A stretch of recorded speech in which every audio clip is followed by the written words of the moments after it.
Hey, I'd like to welcome you to another episode of Mission Matters Innovation. My name is Adam Torres. You can follow me on Instagram over at Ask Adam Torres. Keep up with my book releases, book tour schedule, signings, all that other good stuff. Always love to connect with you there. And as always, if you'd like to apply to become a co-author of one of my upcoming books, just head on over to the website, moneymatterstoptips.com, and click on Become an Author to apply. All right, so today I have Mathieu Cognac on the line, and he's Head of Strategy and Revenue Operations for Coursera, which is an online education platform. Mathieu, welcome to the show. Thank you very much for having me. I'm very excited to speak with you today. So I'm definitely excited to get into the future of education and what you think that looks like. I mean, you have a unique vantage point being with working with Coursera as head of strategy for them. But before we get into that, let's get into what you're doing at Coursera. So first, tell us a little bit more about the company, please. Yeah. So Coursera is an online education platform, like you said, and we are focusing on the higher education. And what we really envision is a world where anyone, anywhere can transform their life by accessing the world's best learning experience. And to do, we partner with universities and even some large companies to put all of their content, at least the content that they wish to provide online, and we make it accessible to millions of learners around the world. So for instance, we have more than 47 million people now taking classes on our platform. We've also started to provide services to companies and governments, and we have more than 2,000 companies also working with us to upskill all of their employees. So that's in a nutshell what we do. I love it, and this ties into the show topic today because you have such a unique vantage point, just the scale and scope. It's one thing for me to ask the question, what does the future of education look like to somebody that has, 1,000 people or 500 people or something, which I'm not putting anybody down, of course, obviously, but based on the quantity and what you see, I mean, what do you think the future of this online higher education, not just a platform, but just landscape looks like? Yeah, totally. So I think there's different types of trends.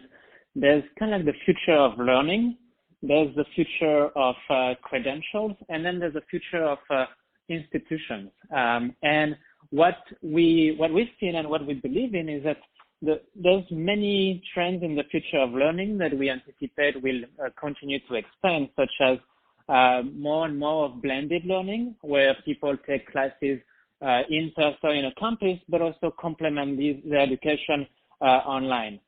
We've also seen that a lot of learners want to learn at their own pace, in their own time, and their own place, and therefore we also believe that more and more this type of blended learning will allow for that. Then one of the big trends, as you can see, most of the industries right now as well, is the personalization, because we have more and more data from our learners, from the assessments that they take, from different countries, different backgrounds, and so forth. And the more and more data we get, and the more and more of artificial intelligence that we apply to this data, the more we start personalizing the curriculum of the learners. And therefore, we think it's going to be more and more of a trend in the learning overall and education sphere. A couple of other trends that we've seen and that work well as well is that like we've seen on campus, but more now expanded with online education, is that you have a really inclusive and project-based learning, where some of the learners before may not have been able to access because of impairments or because of issues, some education curriculum credentials, but now they can because of the technology. And also all of the learning that is happening today is done through the community as well, because we've seen that there are some tests, for instance, that can be ranked or at least assessed through peers, and that's sometimes very useful if it's not necessarily the last test of the trimester, but maybe like a weekly test that is happening where you can have more and more of like the peer type of assessment.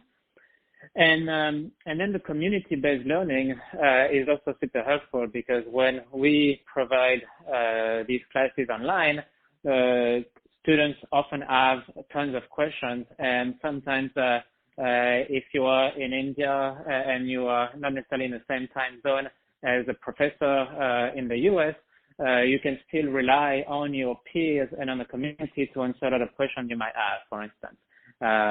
And so these are some of the trends in terms of the future of learning. But then you also have the future of institutions. And what we strongly believe is that universities around the world will still remain, and teachers will still remain. And the only difference is that they will likely be more and more connected with one another. And that's actually what we at Coursera try to push, is really creating this network between universities and governments and also companies, and all of these institutions working together can really help if there are learners taking the after post high school wanting to enter the workforce.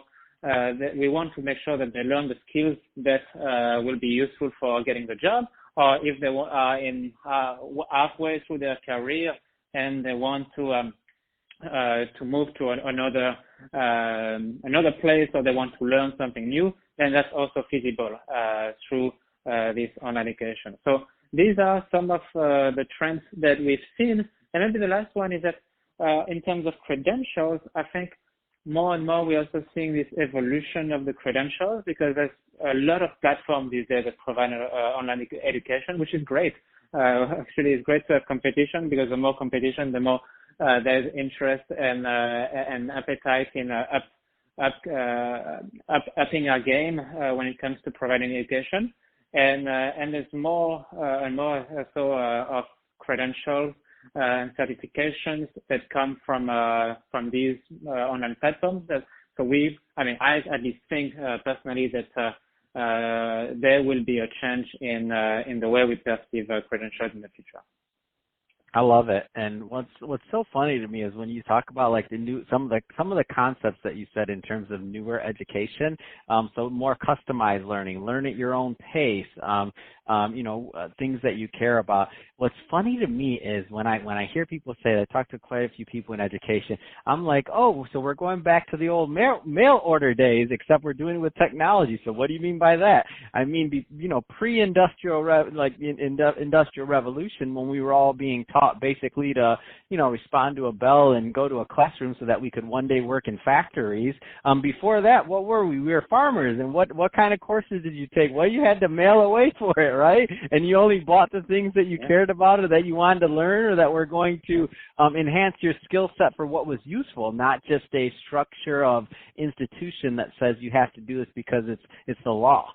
So, it's so interesting to me that we're kind of, obviously when I say reverting, we're not sitting away for courses anymore. Now we're sitting on our computers, but it's the same concept though. It's customized, it's personalized to us, and it's, in my opinion, it's more meaningful education because it's the way we were meant to learn. Like, we want to learn things that are going to help us. We can trim out the fat and spend way more time on the things we care about and become experts there. And so I love it. I love what you're saying, and it makes me hopeful, not just for myself or any type of learning I want to do, but for, our next generation and their education and the next, rock stars in whatever their field is that they choose. So I love it. I love these updates, Mathieu. And one thing that I would say as well is that sometimes people tend to believe that we've been talking about this future of education for a while. And I think that's true that as the internet started to grow in the late 90s and 2000s even more, people thought that education would be transformed in a minute. And of course, taken much longer. Of course. But I think we're really coming to a tipping point right now because Coursera has existed for now more than 8-9 years now. There's a lot of platforms as well providing education online that have existed for quite a few years. But the reality is that there are now degrees that you can get completely online that maybe 15 years ago you couldn't have. And every year now there's like a whole number of full degrees that are provided online, such as a Master of Data Science at University of Michigan. And when you get your completion and your degree, it doesn't say online, or it doesn't say blended online and on-site. Totally different. It's like a full degree. So, and we have like thousands and thousands of people who started to enroll in the past 2 years in these online degrees. So it's really happening now. It's exciting. I love it. And I could talk to you about this all day, Mathieu, but we're about out of time. So that being said, if somebody's listening to this and they want to learn more about Coursera, or to connect, what's the best way for them to do that? So the first pass would be maybe the website, Coursera.org, Coursera.org. And then they can reach out to me also on LinkedIn at the name that Mathieu Cognac that you just shared at the beginning. That's another way to connect with me personally. Fantastic. Well, hey, Mathieu, really appreciate you coming on the show today and giving us more insight on the future of education from your vantage point, man. All great stuff there. And to the audience, as always, thank you for tuning in. Hope you got a lot of value out of this. If you did, don't forget to subscribe to the podcast, leave me a review on the Apple iTunes Store, share this with your friends and family. I mean, do all those great things that we do to support our podcasters. And if you're listening to this on our YouTube channel, leave us some comments in the comment section. Love to hear your comments there over at the Mission Matters Innovation YouTube channel. And Mathieu, thanks again for coming on the show. Glad to be here. Thank you for having me.